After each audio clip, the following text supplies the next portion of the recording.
Hey, what's up, everyone, and welcome back to Cinematic Reviews. As always, I'll be your host, Chris, and this, of course, is the show about all things movies and TV.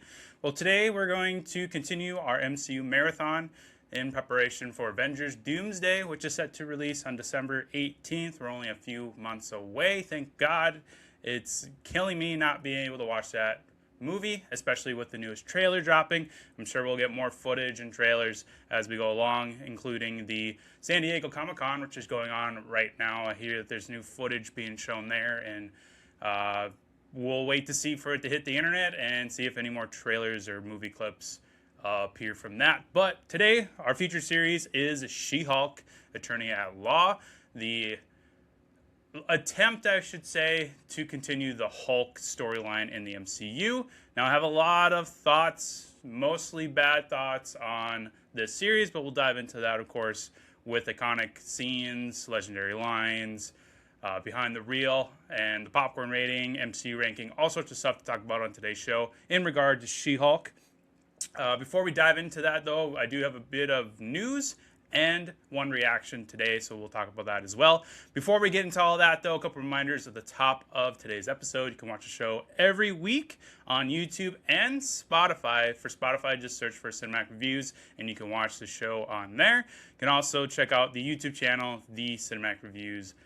That is where all those are, along with all the shorts as well. I post all the shorts on the social media pages as well, so go ahead and support the show on there. Facebook, X, Instagram, TikTok. The show is everywhere, so just search for Cinematic Views. You can find it on there. Thank you for everybody that has been supporting the show. It's been fun these first 4 years, and looking forward to the next 4 years of podcasting for you guys. Also, check out the official website of the podcast as well, where you can set up a profile and you can review shows like She-Hulk, like we're going to do today as well. You can use popcorn rating, villain scale. You can rank it in the MCU in the rankings page. You can check out all the full-length episodes from the show. You can check out the shorts from today's show. So much stuff to do on there. Games to test your knowledge. There's a new game on there. Fantasy movie set, and we will do an episode, a very short episode on how I'll walk you through all that as well. I'll post that on the website, the YouTube page, everywhere. So that'll be down the pipeline as well. So go ahead and set up a profile in there and check out all that fun stuff. With that, let's head over and we'll talk about the news and reaction that I have for you all today.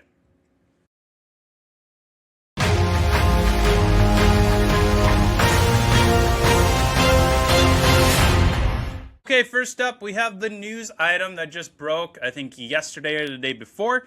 But Simon Pegg, yes, Simon Pegg from Star Trek and Shaun of the Dead and Hot Fuzz, he will be voicing the Balrog in Season 3 for Rings of Power, which is set to release on Amazon on November.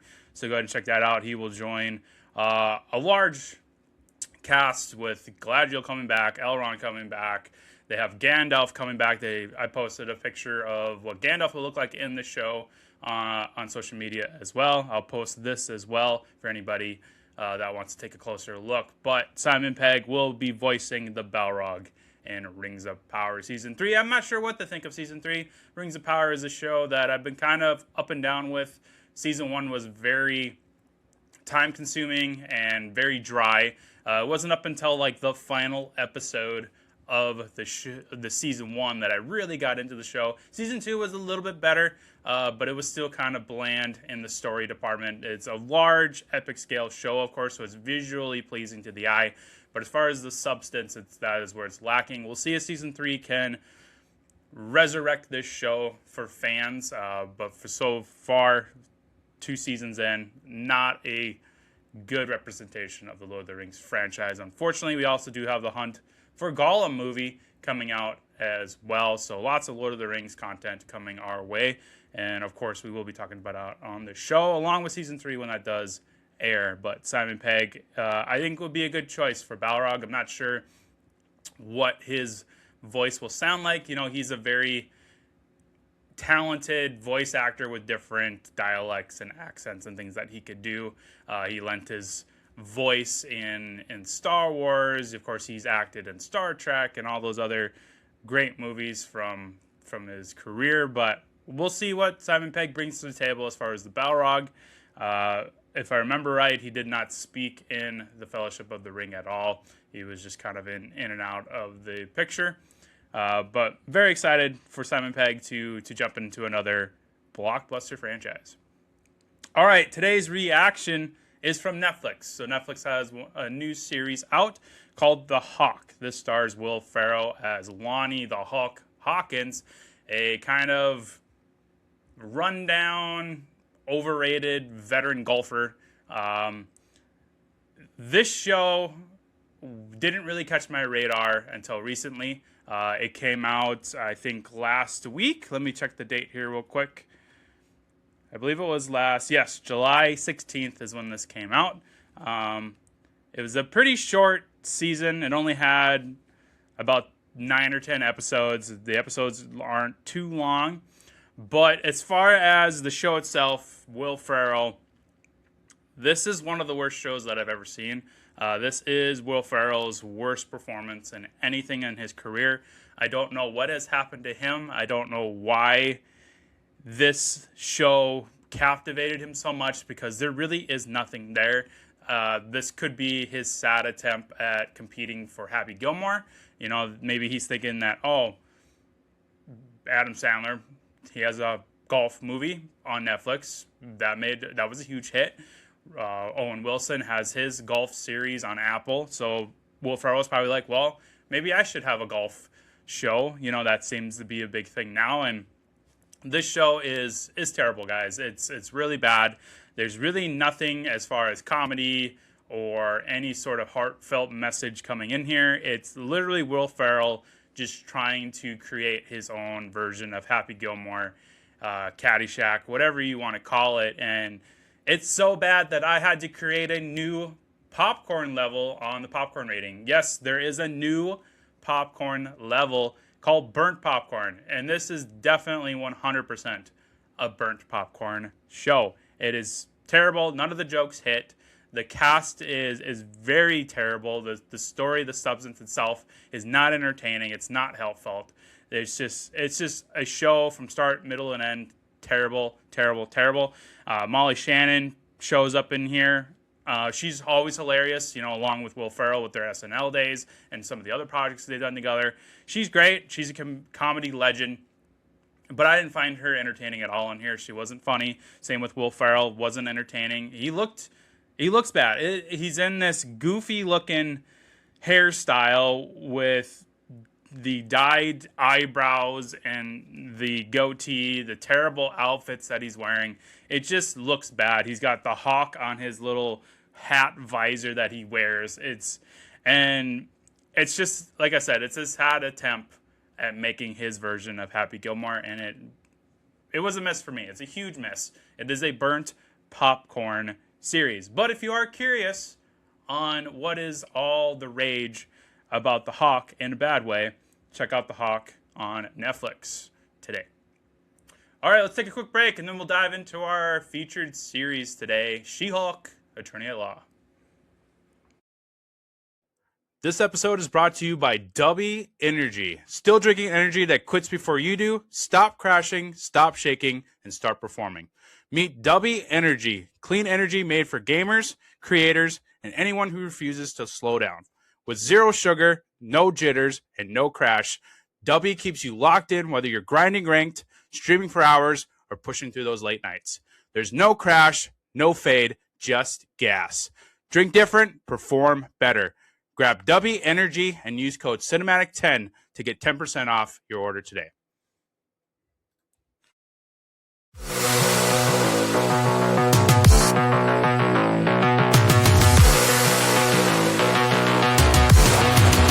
Just want to be a normal, anonymous lawyer. Can you tell us where She-Hulk is? Jen, you're a story now.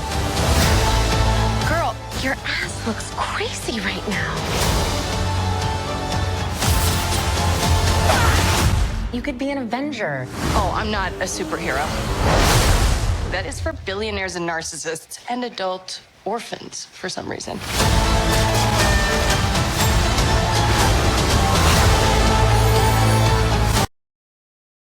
Okay, welcome back. She-Hulk, Attorney at Law was released on Disney Plus on August 18th, 2022. I remember briefly talking about this show in the first year of the pod. Was not a big fan of it, and I'm still not. I'm probably less of a fan than I am now after rewatching it for today's episode. There's really only like one episode that I'm really entertained by, and that's, of course, the Daredevil episode. That is the only entertaining part that I can remember and that I feel is the best of the show, and it has nothing to do with She-Hulk. It has to do with the fact that Charlie Cox is back in the Daredevil outfit. He's in a new outfit. We'll talk about him quite a bit because, like I said, he is the only entertaining part of this show. This had 9 episodes. It's pretty quick. The episodes are really short. They're probably like a half hour to 35 minutes long. Stars Tatiana Maslany as Jennifer Walters, aka She-Hulk. Give you a brief synopsis of the show if you haven't seen it in a while, if you haven't seen it at all. She meets up with her cousin Bruce Banner. Yes, that Bruce Banner, who is the Hulk. He is in the Smalt Hulk version from the Avengers Endgame movie. So he pops up in here. They kind of reconnect, get to know each other.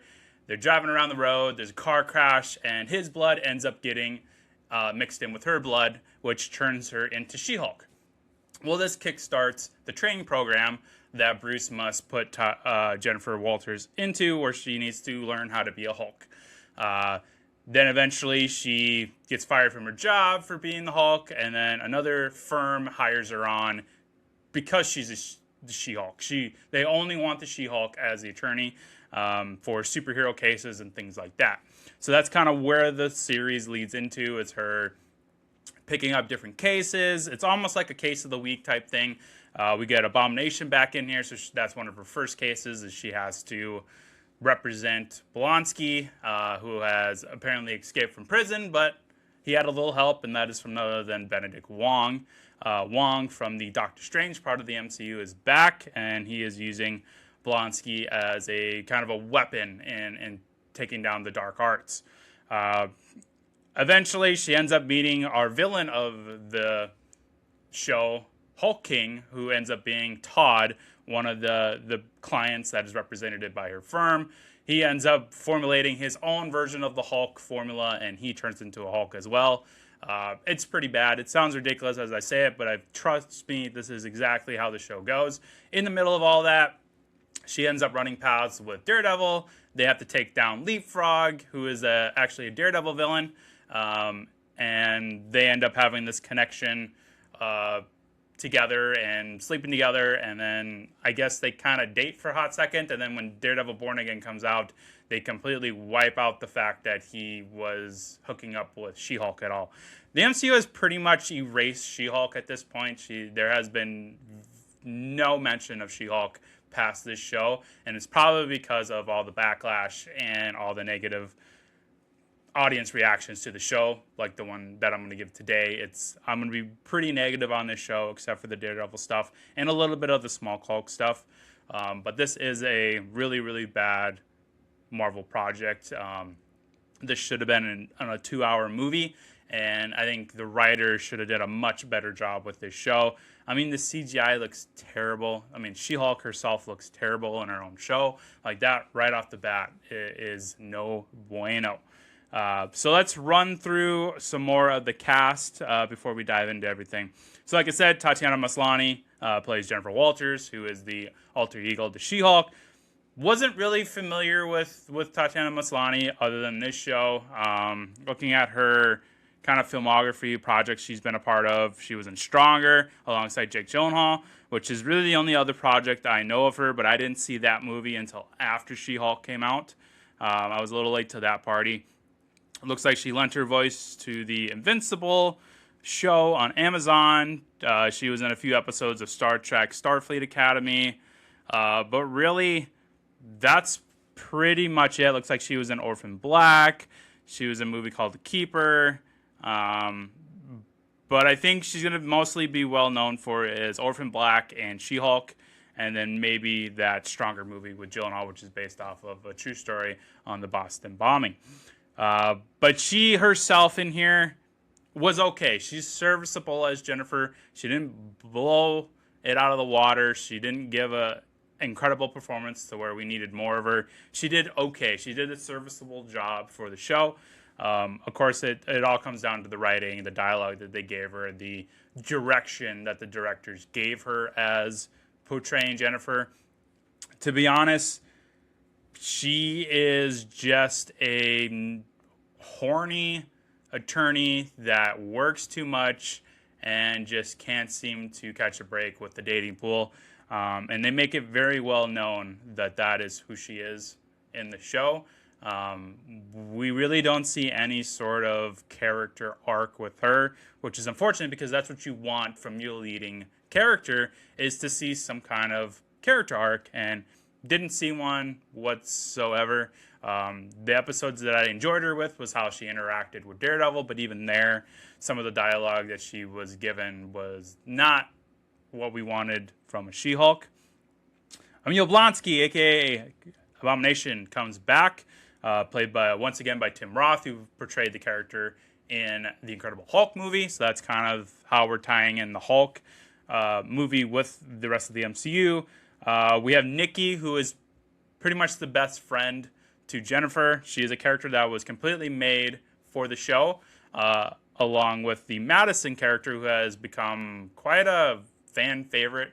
I think if anybody says anything positive about the show, it would be Daredevil, and then the Madison character, who was just ridiculously crazy, drunk, and just best friends with Wongers, as she calls them.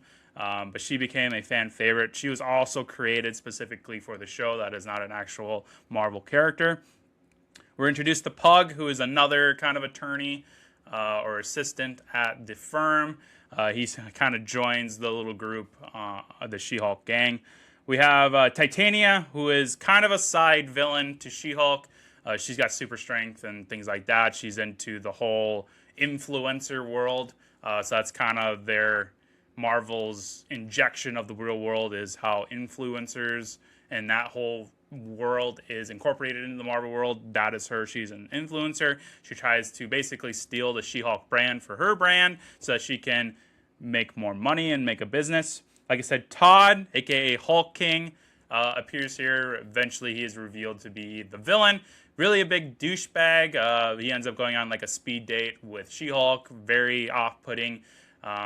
The only other show I remember seeing him in was Baywatch, that remake with Zac Efron and Dwayne Johnson.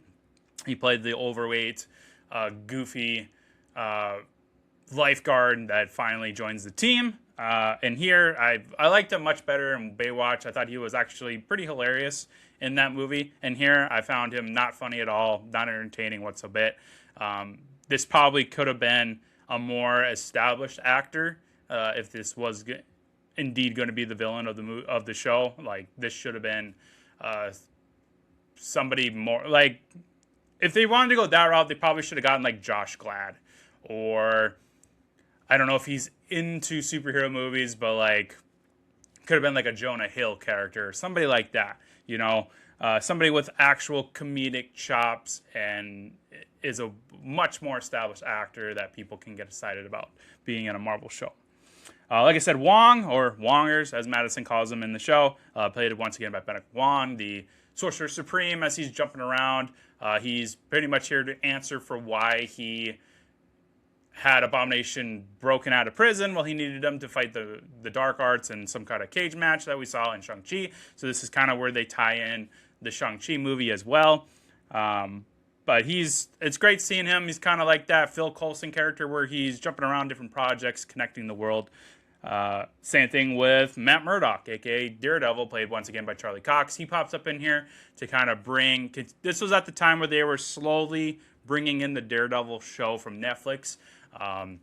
We previously saw Kingpin in the Hawkeye show, and then it's the Born Again show. Well, this is more continuation of incorporating Daredevil into the MCU. He's great in here. Love his new red and yellow suit, much more comic accurate suit. But that was kind of like a one-off thing. We eventually got a different suit for Born Again Season 2, of course. But it was really cool to see Charlie Cox once again don Daredevil, because he is excellent as Daredevil. Absolutely love Charlie Cox as Daredevil. And then Bruce Banner, aka Smart Hulk, played once again by Mark Ruffalo. This is the last time we've really seen the Hulk in the MCU, was in this show. Supposedly he'll show up in Doomsday. He'll definitely show up in Spider-Man, of course, because we've seen the trailer already where he's fighting Spider-Man as the Hulk. So Smart Hulk seems to be gone. They have now incorporated, I think they call him Rampage Hulk. So Smart Hulk seems to be gone forever.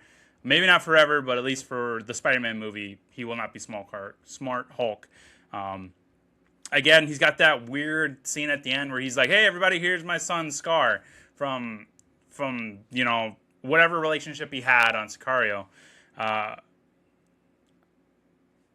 What was the whole point of that? I have no idea.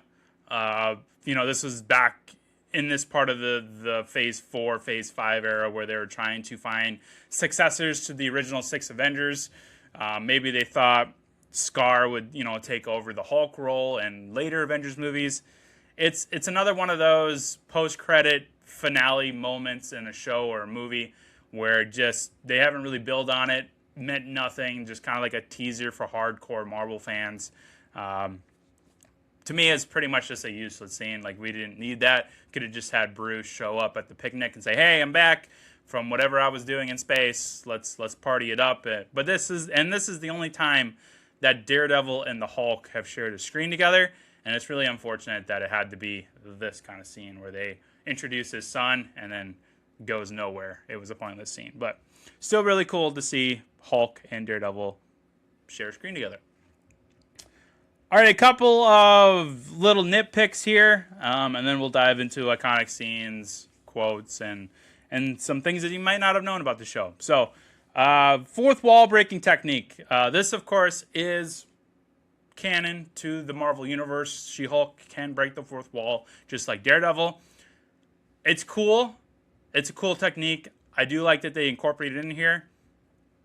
I just like it better than when Deadpool does it.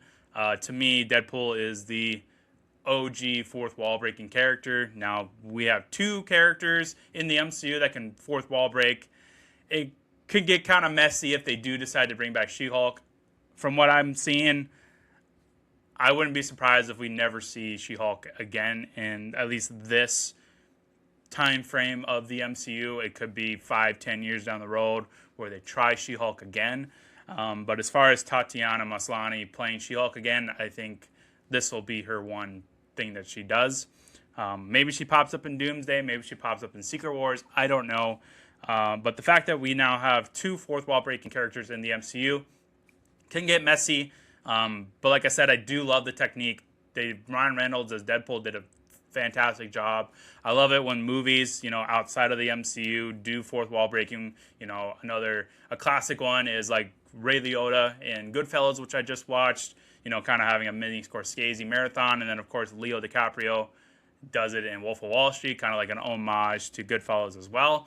I love the fourth wall breaking. It makes the audience feel included in the show or movie. Like I said, with 2 characters in the MCU fourth wall breaking, if they ever share a screen together, it can go either way. It could be really funny, it could be really entertaining, or it could just be a huge mess and chaotic and just not entertaining at all. I'm leaning more so on the latter, where it could just get messy or could get annoying, or it's like we only want Deadpool talking to us, But She-Hulk does fourth wall break in the comics, for anybody that didn't know that.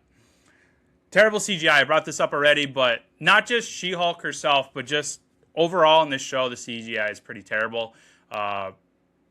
Even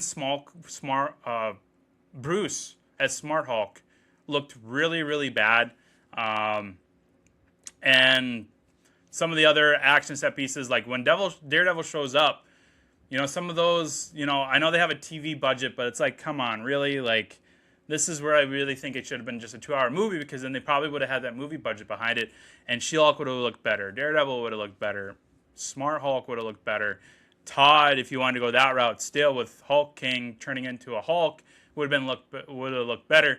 Abomination looked fine. He looked pretty much the same as he did in Shang-Chi, but not as good as he did in the Incredible Hulk movie, unfortunately. But yeah, just the CGI across the board in this show was pretty terrible. It's really, really bad, even for like having a TV budget. It's pretty bad. Megan Thee Stallion cameo in She-Hulk twerking. I had to bring this up. When this show premiered, when this episode premiered, it was really off-putting for me. And I'm sure I share that sentiment with a lot of people out there. Even today, rewatching it for today's episode, still off-putting. It's like, why? What's the point of this? Like, are you just trying to attract the younger generation that likes to twerk? So you're going to put in a 2-second clip of She-Hulk twerking to, like, get fans from that realm of the world to be like, oh my gosh, She-Hulk is twerking. That's funny.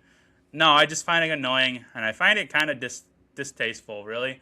And Megan Thee Stallion, just kind of tossing her in the middle of this story, it's kind of weird, and it just doesn't really work. Like, the story behind it is one of the cases that Jennifer has to basically represent. This guy Todd thought that he, or not Todd, it was some other asshole guy, thought he was dating the actual Megan Thee Stallion. And everyone's kind of looking at him like, really? Like, you really think that you were dating Megan Thee Stallion? Like, and I do like that part in the courtroom where they pretty much confirm that he is so stupid that he does believe that he was dating her. And that's how they win the case. Like, that's pretty funny. I do admit that was one of the funnier parts. That was like the only funny part of the show. But back to my original thought. Megan Thee Stallion, plugging her in was just a really, really bad choice. And like I said, the twerking with She-Hulk, very distasteful, unnecessary, and just really, really, really bad choice. And it's just really, really bad. On top of things that are really bad and kind of not for kids, I want to kind of repeat what I said earlier. Jennifer is horny like 90% of this show, and they make it pretty obvious. It's something that I really picked out when I watched it. Maybe because, I'm in my 30s now, I'm a little older. I see things a little differently and try to see, like, is this something that I want to show my kids down the road? I'm kind of on the fence here if I want to show my kids She-Hulk because, well, one, it's a terrible show, and it really has nothing to do with the MCU unless they really love Daredevil and they want to see more Daredevil. I'd probably just go on YouTube and watch the Daredevil clips. That's really all I do. Anyways, but the fact that she's just, this horny lawyer that just can't seem to get her dating under control, and she ends up feeding into the She-Hulk side of her and going on dates with She-Hulk, it just doesn't, it's not entertaining. It's really not for kids. Like, this show, if you really break it down, it's not really a kid show. It's more adult than it should be. And it's just bad. It's bad storytelling. It's bad writing. It's lazy writing, if you ask me. And it's just all around bad and very distasteful. All right, let's head over to iconic scenes. A couple of choices here. Again, these are scenes that you think of when you hear the title She-Hulk, Attorney at Law. I got about 5 or 6 options here, and then I'll let you know what I think is the most iconic scene. First, we have Smart Hulk training She-Hulk in their little compound. He talks about the bar that him and Tony built. He has this really expensive compound where she does all these tests on her. They do some training. Some anger management to kind of make her a better Hulk. This was a pretty decent start to the show. It's like, okay, cool. We're going to get some Hulk in here. We're going to get some Bruce Banner popping up in and out of here. No, we really don't see him until later on in the show. Like, we're talking like episode 8 or 9. But I like Mark Ruffalo in here. He's got a decent connection with his cousin, Jennifer. And it is kind of a fun thing. She jokes about, Captain America having sex. Is he a virgin? Bruce Banner confirms that he's not. He lost his virginity on whatever ship, on whatever mission. But yeah, so that's kind of the first scene that I think of when I think of the Hulk, She-Hulk.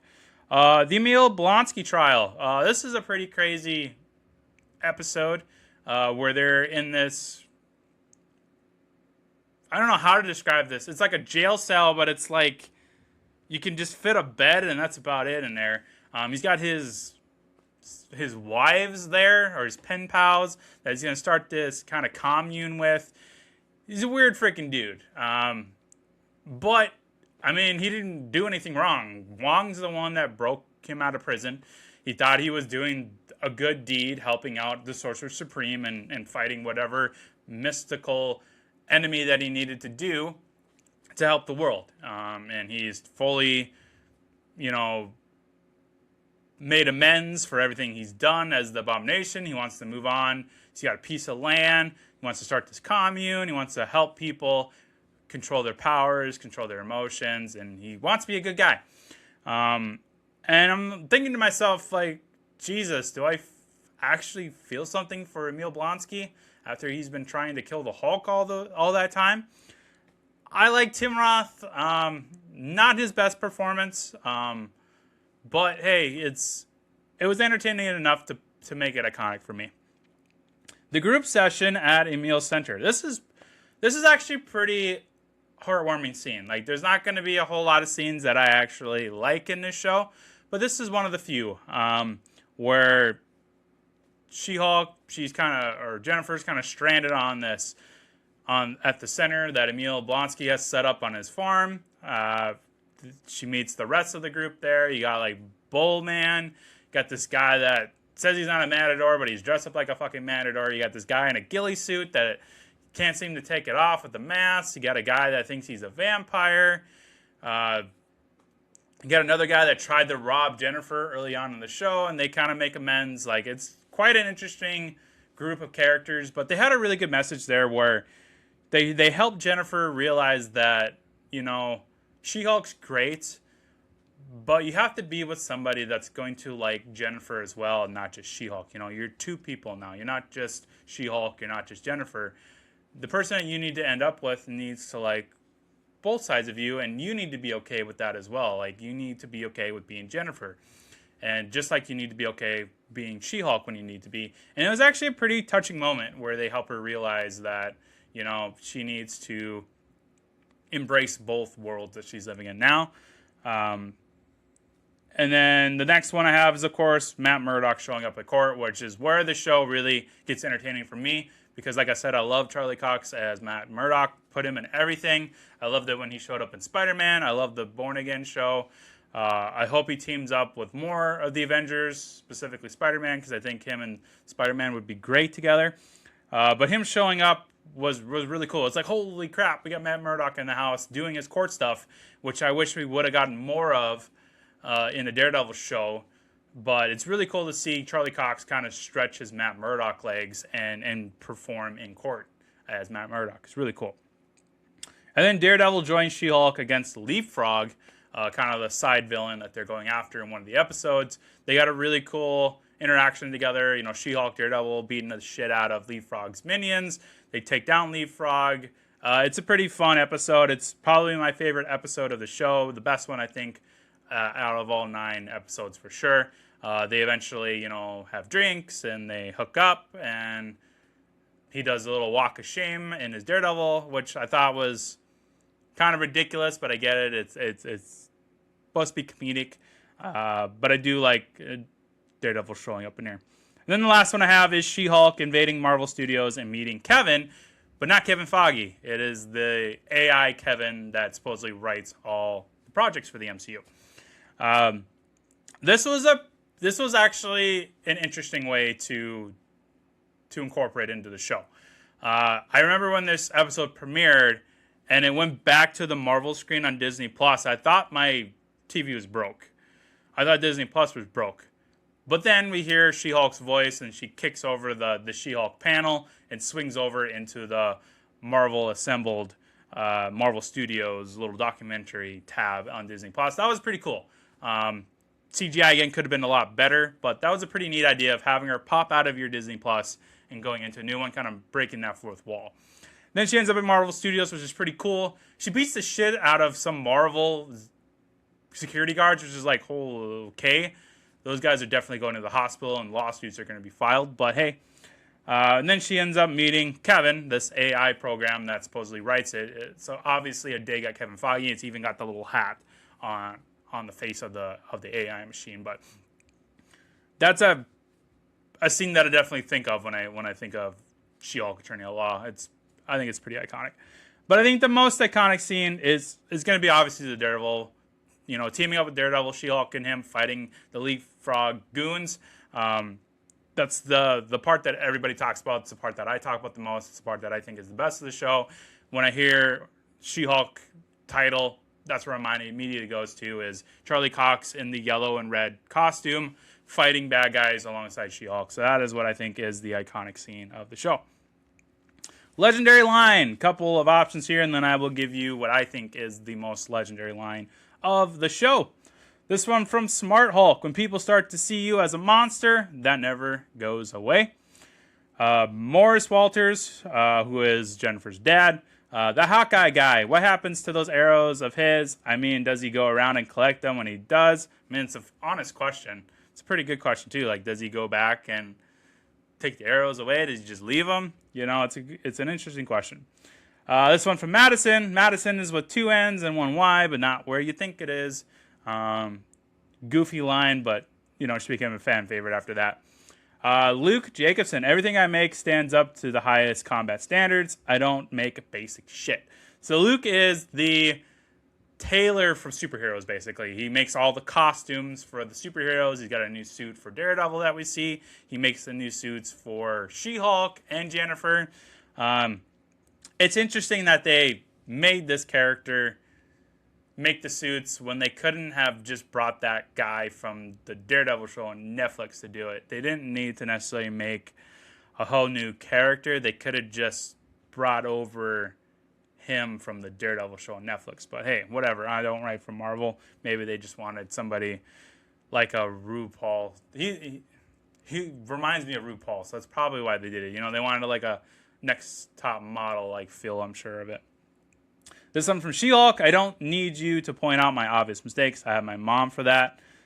Don't we all? And then this one here. This is when Matt Murdock enters the courtroom. Jennifer's reaction is, "Who's this asshole?" Great reaction there. And then this last one from She-Hulk. Don't make me angry. You wouldn't like me when I'm angry. Obviously, ripping off of her cousin Bruce as the Hulk, as he says that exact line. I think the legendary line is from actually Smart Hulk, the first one that I read. When people start to see you as a monster, that never goes away. I mean, that's something that Hulk has always battled with. We see it with She-Hulk in here, where, she's starting to be this beacon, be a hero for all the kids, all the people. And then Todd, the Hulk King, reveals that she is a slut. She's a liar. She just wants power. And then she loses her anger in front of everybody and has to get put on trial. So I think that is a really good line. But I do like who's this asshole reaction from Jennifer when Matt enters the courtroom. That's probably a close second runner-up to that. Behind the Reel. This is where I bring up some fun facts that you might not have known of about the She-Hulk show. In November 2019, Kevin Feige stated that after She-Hulk is introduced in the series, the character will cross over to the MCU films. How's that going, Kevin? We haven't had a single project that she has been in other than this one. Kind of tells you what happens with this show. Zoe Chow and Allison Brie were considered for the role of Jennifer Walters. Before the casting of Tatiana Maslany, Allison Brie was originally considered the archetype for the character during the casting process. Why didn't you just cast Allison Brie then if you wanted an Allison Brie type? Like, when I read this, it was like, why didn't you just cast Allison Brie then if you were looking for an Allison Brie type? Like, she would have been awesome. Like, I would have much rather liked her over Tatiana. Like, no dig to Maslany, but Allison Brie would have been my choice for She-Hulk. And clearly, this seems to be Marvel's intent was to get Allison Brie. So I don't know if there were scheduling conflicts. Did Allison not like the script, which I don't blame her. But Allison Brie would have 100% been the right choice for She-Hulk, and it's really unfortunate that they went this route instead, where they're like, yeah, we want an Alison Brie type, but we're not going to cast Alison Brie. Like, what the hell are you doing? Just cast Alison Brie if that's who you wanted in the role. Like again, no dig to Tatiana Maslany, you know, but it's like, if you want Alison Brie, just fucking cast Alison Brie. She would have been great. The plot of the episode, of this episode, is Jennifer being sued, which I talked about already. She's being sued by Tatiana for trademark infringement.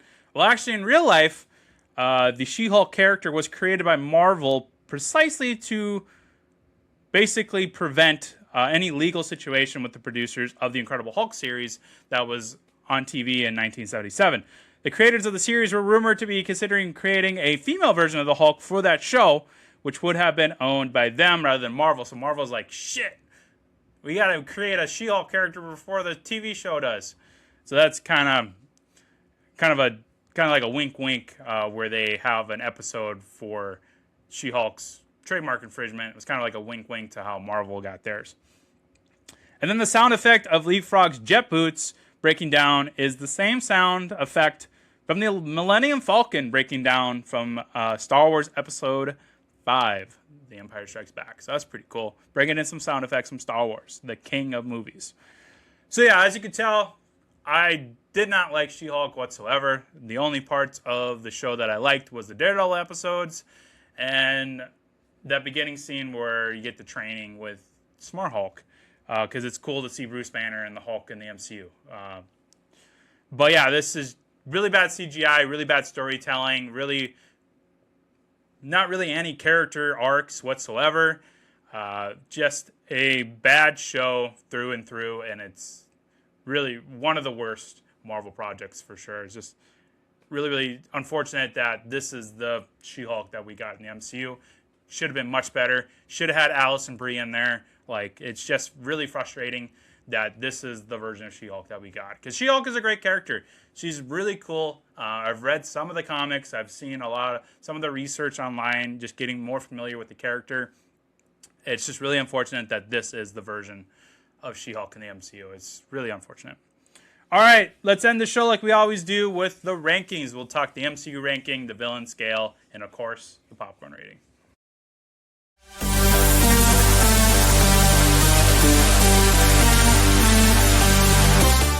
All right, for today's episode, we're going to focus on the worst projects of the MCU. So we're going to look at that bottom part of the ranking list here. I've got 10 or 11 projects here that we're going to discuss and reveal the ranking for. So, starting at 41, this is Ms. Marvel. We talked about this previously. Could have been a lot better. It had a villain problem for sure. I love Iman Vellani as Ms. Marvel. She's great as Kamala Khan. It's just that show was just really held down by the villain that they chose to incorporate in the show. And then a lot of the episodes in there just didn't really do it for me. 42, The Falcon and the Winter Soldier. Again, love Anthony Mackie. Love Sebastian Stan. Love their chemistry in the show. It's just the villain problem, the story that they were trying to tell. It's just was not great. 43, Agatha All Along. We still need to talk about this show on the podcast, but this one took me a while to watch. I love Kathryn Hahn. She's hilarious as an actor. She's fantastic as Agatha. It's just that show, again, the story that they were trying to tell, some of the casting choices that they chose, just really, really bad, not entertaining whatsoever. She was much more entertaining in the WandaVision show. 44, this is where we put the Incredible Hulk. Just, not great. Edward Norton was pretty decent as Bruce Banner and the Hulk. Just the story that they were telling there was not good. It's just not a great movie. 45, Thor, The Dark World. I mean, the elves, man. The elves are just a terrible villain in this. That's the biggest thing, is that whole villain part of the movie. And this movie's kind of all over the place for sure. It's just a big mess. 46, this is where I put She-Hulk. Like I said, Really what holds this from being the bottom is the Daredevil episodes. She-Hulk's interaction with Daredevil is pretty entertaining. And that training sequence at the beginning where we're introduced to She-Hulk and interacting with Bruce was somewhat entertaining. It's just, this is a bad project through and through. So 46 is where I'm putting She-Hulk on the list. 47, Captain Marvel. Terrible. I am not a Brie Larson fan. I think she was greatly miscast as Captain Marvel. The villain in there, Jude Law, made no sense. It was very dry and not entertaining whatsoever. The story that they were telling with the Skrulls could have been done a lot better. The Skrull part is really the only entertaining part with Ben Mendelsohn and his group. And then Nick Fury popping up with not so great CGI with Phil Coulson. Just not a great movie. 48, Echo, another one that we need to discuss still on the show. This is obviously an offshoot of Hawkeye. Just not good. Again, Daredevil pops up in this one. And that's really the only part that I remember from the show. 49, Secret Invasion. This should have been an incredible show about the war with the Skrulls and with Nick Fury at the center of it. We get Emilia Clarke from Game of Thrones, who is great, but not great in this show. We get the Super Skrull, which was really badly done. Just unfortunate that this show did not become one of the best shows in the MCU. It's because the Skrull part of the Marvel universe is really cool. I love the shape-shifting aspect of it. I was actually super excited for this show. It was kind of like Nick Fury's project. He was going to be at the center of it, in the middle of a Skrull war, and it just didn't work. Number 50, The Marvels. I didn't think it could get worse than Captain Marvel, and they did it. They got worse with the sequel. The only part that I like in The Marvels is Miss Marvel. And it's not even her movie. She's a side character. I love the way she interacts with the characters. I love it that her family is introduced there, but that's the only part of the movie that I find remotely entertaining is Miss Marvel. She's not even the lead. This is a Captain Marvel sequel, not a Miss Marvel sequel. Captain Marvel. Really, really bad. And then 51, Eternals, which we've talked about already. Just god-awful movie. Just terrible story, terrible character development. Just really, really terrible. This is the worst project in the MCU, is Eternals. It's just really, really bad. Not entertaining whatsoever. I only watched it because of our MCU marathon. If it wasn't for this MCU marathon, I would never watch this movie again. Same thing with the Marvels. Echo, Captain Marvel, Secret Invasion. Probably not going to watch those ever again. The only time I'll watch the Thor: The Dark World is if I'm doing like a Thor marathon. Same thing with the Incredible Hulk. I'll probably only watch that if I'm in like a Hulk move. But these are the bottom of the barrel. These are the worst of the MCU. It's not great. All right, let's get to the villain scale. Today's villain, Todd Phelps, a.k.a. Hulk King. Just terrible. We're going to look at the motivation, costuming, and the performance. Performance, like I said, terrible. Should have got a more established actor in there like Josh Gad, Jonah Hill, somebody that's more established, more funny, and somebody with a better villainous performance and presence on screen. If you told me that he's the villain, I would be like, there's no fucking way he's the villain. He doesn't look like the villain. He doesn't act like a villain. But he is. He ends up creating his own Hulk formula, which, okay, how? Why? Like, no sense. No motive. His motivation makes no sense. He's jealous of She-Hulk, so he wants to become the Hulk himself, and so he portrays her as this sex-hungry, powerful Hulk. Like, makes no sense. And the costuming is terrible. The CGI when he turns into the Hulk is terrible. His outfits make him look ridiculous. One Thanos head. Like, this is a clear example of a one Thanos head villain. It's terrible. He's terrible. And it's all thanks to the great writing at Marvel, right? It's just terrible. Terrible. Lastly, certainly not least, popcorn rating for She-Hulk Attorney at Law. as you can probably tell, I'm going to be pretty low on this, but not as low as you think I will be. I'm going with 2 popcorns. Now, the only reason I gave it 2 popcorns instead of 1, or the burnt popcorn, is because of the Daredevil scenes. I don't totally hate Tatiana as She-Hulk. And I like that Bruce Banner is incorporated into this show. I love the scenes where he's training her to become a better Hulk. But really what I stick around for is the Daredevil episodes, his interactions with She-Hulk. Them fighting together was really cool. It was a great comic book fan moment seeing those two on screen together. But other than that, it's a bad show. It's just a bad show. So 2 popcorns for She-Hulk today. Well, that's going to be today's episode on our MCU marathon. We're going to take a little break from the MCU.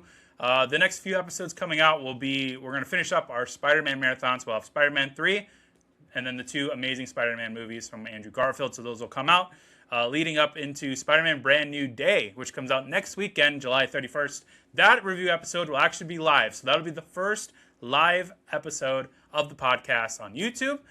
Still working on which date that will be, but that will be a live review episode. So super excited for that. And then we'll return back to the MCU. Let me look at the schedule and see which one's coming up.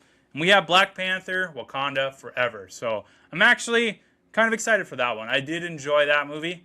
So we're kind of back up into the better projects of the MCU. So we don't have to keep sitting in the just dog pile of crap of the MCU. We're going to get into some better projects here coming up. So with that, I'll see you guys next time on the show. Have a good rest of your weekend. Check out all the other episodes. The Odyssey episode is live. The rest of the Spider-Man episodes are out. So go ahead and check out all those as well. Check out the website, cinematic-reviews.com. Check out all the social media pages.